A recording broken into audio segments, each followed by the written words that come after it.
Danas u našoj vojsci prosečno u saobraćaju imamo oko 600 motornih vozila. Dakle, 600 vojnih vozača prosečno dnevno je na zadatku transporta, prevoženja sredstava, ljudi, opasnih materija. 600 prosečno motornih vozila, naravno sa vozačima, izloženo je svim uticajima u saobraćaju i u odnosu na broj pređenih kilometara i broj saobraćajnih udesa koje smo imali i koje treba u saobraćaju, ne možete isključiti. Taj rizik je zaista minimalan, što govori o dobrom radu sa vozačima, o kvalitetu naših vozača, ali i pouzdanosti i ispravnosti motornih vozila. Vi ste ljudi ovde prisutni koji najviše brinete o tome i koji svoj radni dan posvećujete saobraćaju u našoj vojsci. Biti vojni vozač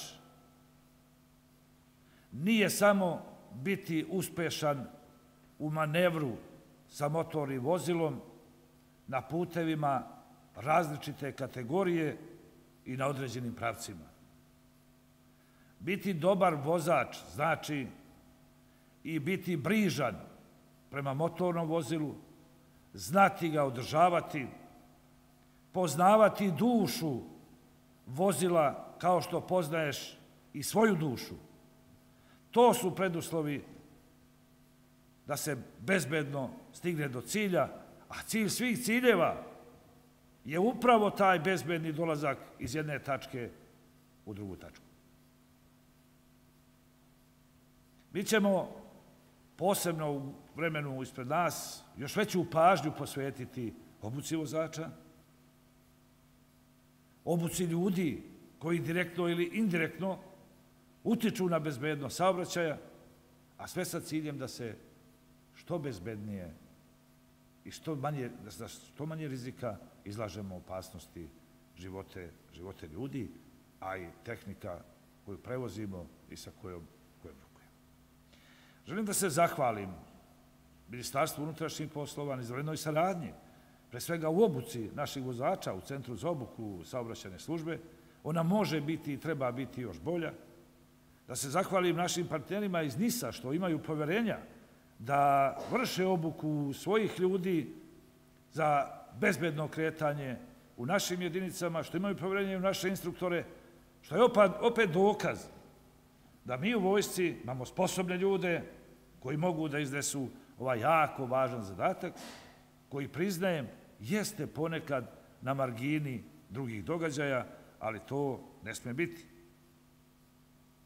Svima vama želim uspeh u daljem radu, pre svega još veću i bolju bezbednost, jer vojni vozač ili vojni učesnik u saobraćaju mora biti najmanje jednako pouzdan i jednako dobar kao i učesnik u saobraćaju Ministarstva unutrašnjih poslova, koje smatramo perjanicama bezbednosti u saobraćaju, jer naravno o tome i najviše oni vode računa. Moramo biti rame uz rame sa njima, a moramo biti najbezbedniji učesnici u saobraćaju u našoj Srbiji.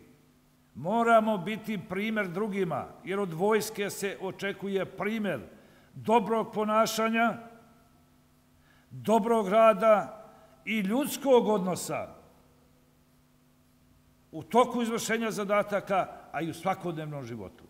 To od nas traži svaki građanin Srbije, to od nas traži naša Srbija kojoj smo posvećeni i na kraju krajeva iz ljubavi prema toj Srbiji, iz ljubavi prema pozivu vojnom, evo, mi smo danas ovde u uniformi. Još jednom čestitam najboljima, borba neka bude i oštrija za naziv najboljeg za sljedeću godinu i uspeh u radu pre svega i dobro zdravlje vama i vašim porodicama. Hvala lepo.